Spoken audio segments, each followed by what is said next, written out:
चलिए, लेकिन आपको बता दें कि हम लगातार कोशिश कर रहे हैं कि एसएमई आईपीओ में जो भी दिक्कतें हो रही है वो हम आपके सामने लगातार ला रहे हैं। एसएमई आईपीओ में हम आपको लगातार आगाह करते आ रहे हैं। हमारा मकसद आपको उन एसएमई आईपीओ से सावधान करने हैं जिसमें आपके पैसे ना डूबे जाए। शरद दुबे आज फिर से कई एसएमई आईपीओ पर स्पेशल रिसर्च लेकर हाजिर है। शरद, बताएं।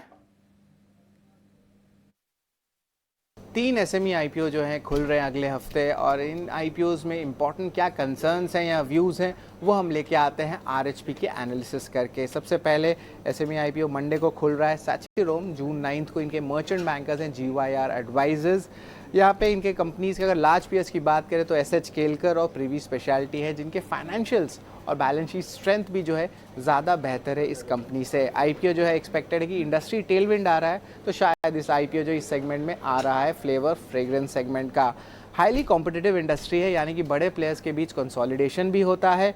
और इंटरेस्टिंगली जो आंकड़े हैं पैट मार्जिन देखे तो all of a sudden double हो चुके हैं 2 साल में, तो इस पर भी ऑफकोर्स जो है नज़र रहने वाली है company. But largely high margin profile वाली भी कंपनी है और इंडस्ट्री में यहाँ पे सपोर्ट भी आ रहा है। वही जैनिक पावर केबल्स की बात करें, ये आईपीओ खुल रहा है ट्यूसडे को जून 10। इनके मर्चेंट बैंकर्स है फास्ट ट्रैक फिनसेक, और यहाँ पे कंसर्न ज़्यादा हैं।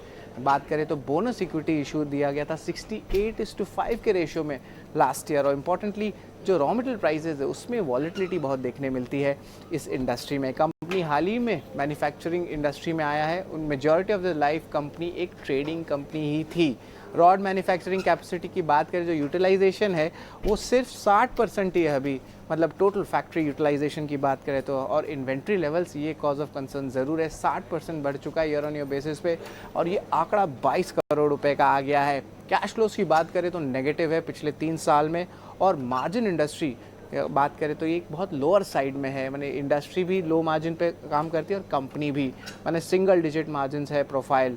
तीसरा कंपनी है मोनोलिथिक इंडिया, आईपीओ खोल रहा है 12 जून यानी कि थर्सडे। इनके मर्चेंट बैंकर है हेम सिक्योरिटीज़, और कंपनी के कुछ कंसर्न्स है खासकर की प्राइसिंग वॉलेटिलिटी लेके जो इस पूरी इंडस्ट्री में देखी है। कंपनी जो है एक टाइप से आप कह सकते हैं एक प्रॉक्सी है स्टील इंडस्ट्री का, और हम देख रहे हैं कि भारत के स्टील इंडस्ट्री में अभी चाइना ने जो है जिस तरह डिमांड सप्लाई को इम्पैक्ट किया है, उसके कारण ऑफ कोर्स यहाँ पे भी इम्पैक्ट देखने मिलेगा। चाइना ऑफ कोर्स इंपोर्ट्स जो है वो सस्ते आ रहे हैं स्टील इंडस्ट्री में। ग्रुप कंपनी भी देखा जाए तो एक सिमिलर लाइन ऑफ बिजनेस में, यानी कि रिलेटेड पार्टी ट्रांजैक्शंस का भी कुछ इश्यूज आ सकते हैं। डिले किया है कंपनी अपने जीएसटी और पीएफ फाइलिंग्स में।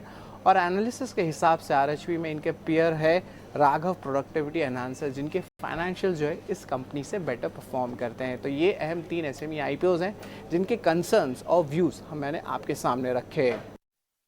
तो इन एसएमई आईपीओ को लेकर क्या चिंताएं हैं, क्या पॉजिटिव थी चीज़ें हैं और क्या नेगेटिव है, वो शरद ने आपके सामने रखा। अब हमारे साथ शरण लीलाने हैं, मार्केट एनालिस्ट है। बहुत बहुत शुक्रिया शरण जी। सबसे पहले मैं सैचीरोम के बारे में बात करूंगा। इस कंपनी से क्या उम्मीदें रखनी चाहिए इन्वेस्टर्स को, क्या इन्वेस्टमेंट के लिए सही है क्या? तो ओवरऑल सैचीरोम ठीक ठाक कंपनी है। पैट काफी ग्रो हो गया है। एक रेड फ्लैग है कि 5 करोड़ का पैट 15 करोड़ हो गया 2 साल में। और आप देखें करीबन 24% रेवेन्यू ट्रेडिंग से आता है, ना ही के मैन्युफैक्चरिंग से। और आप देखें एक और चीज रेड फ्लैग दिख रही है, 60% ऑफ रेवेन्यूज खाली 10 टॉप 10 कस्टमर से आता है। अगर पिछले 3 साल में आप देखें ईयर ऑन ईयर एक्सपोर्ट काफी गिरते हुए जा रहा है, 10% से 7% ऑफ रेवेन्यू हो गया है।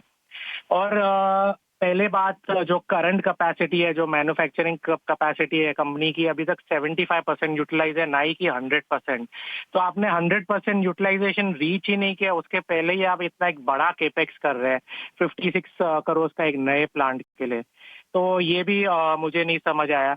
पर ओवरऑल बिजनेस डिसेंट है, वैल्यूएशन डिसेंट है।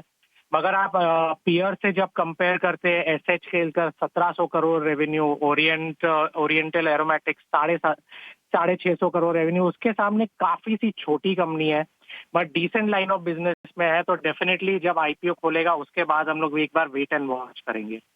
और सेकंड अगर आप बात करें जेनेक power, very commoditize business, aluminium wire rod बनाती है, कोई स्पेशल बिजनेस नहीं है, कोई सस्टेनेबल एडवांटेज नहीं है। एक बड़ा रेड फ्लैग रहा है, उनके रेवेन्यू 5 गुना हो गए पिछले 2 साल में, मगर वही टाइम पे अगर आप एसेट देखो खाली दुगना हुआ है। तो ये काफी मुझे रेड फ्लैग लगा। तो मैंने ज्यादा रिसर्च किया, तब पता चला 85% तो रेवेन्यू ट्रेड इन से आता है, ना ही के मैन्युफैक्चरिंग से।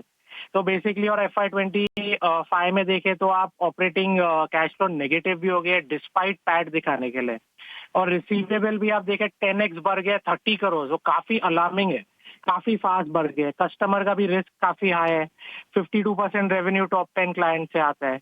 वापस ये भी कंपनी का वही इशू है, working capital issue. IPO proceeds काफी हद तक वर्किंग कैपिटल पे जा रहे हैं।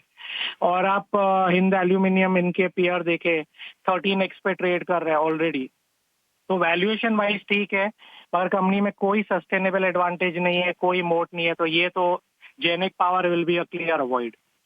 और लास्ट कंपनी की बात करें, मोनोलिथिक बेसिकली ईपीसी प्लेयर है, काफी ऑलरेडी इनसे बहुत ही बड़े ईपीसी प्लेयर लिस्टेड है और रेवेन्यू वाइज भी काफी बड़े हैं। तो और इनमें मैंने एक बड़ा रेड फ्लैग देखा है, इनका मार्जिन काफी हद तक डबल हो गया है। जब आप इनके पियर्स के देखें, इनसे करीबन 10 गुना बड़े इनके पियर्स के मार्जिन 6-7% है, ये कंपनी का मार्जिन 15% है। तो ये एकदम अनसस्टेनेबल नहीं है, स्पेशली ईपीसी बिजनेस में। सेकेंडली आप रिसीवेबल देखें काफी बढ़ गया है, 72 डेज हो गए, इन्वेंट्री बढ़ गया है, वर्किंग कैपिटल 100 डेज हो गए। तो एक ईपीसी बिजनेस के लिए 100 डेज वर्किंग कैपिटल काफी हाई होता है। बिल्कुल बिल्कुल शरण, एसएमई आईपीओ से सावधान, ये मुहिम तो काफी जबरदस्त चल रही है, लेकिन इक्विटी मार्केट्स में भी आपके बताए स्टॉक्स दमदार एक्शन दिखा रहे हैं। गोदरेज प्रॉपर्टीज, एनएमडीसी और जिंदाल स्टेनलेस, ये सारे स्टॉक्स हम वॉच आउट भी कर रहे हैं और लगातार इन पर आपसे टेक भी लेते रहेंगे जब आप हमारे साथ लाइव जुड़ेंगे। लेकिन चलिए आगे बढ़ेंगे और अशोक चंद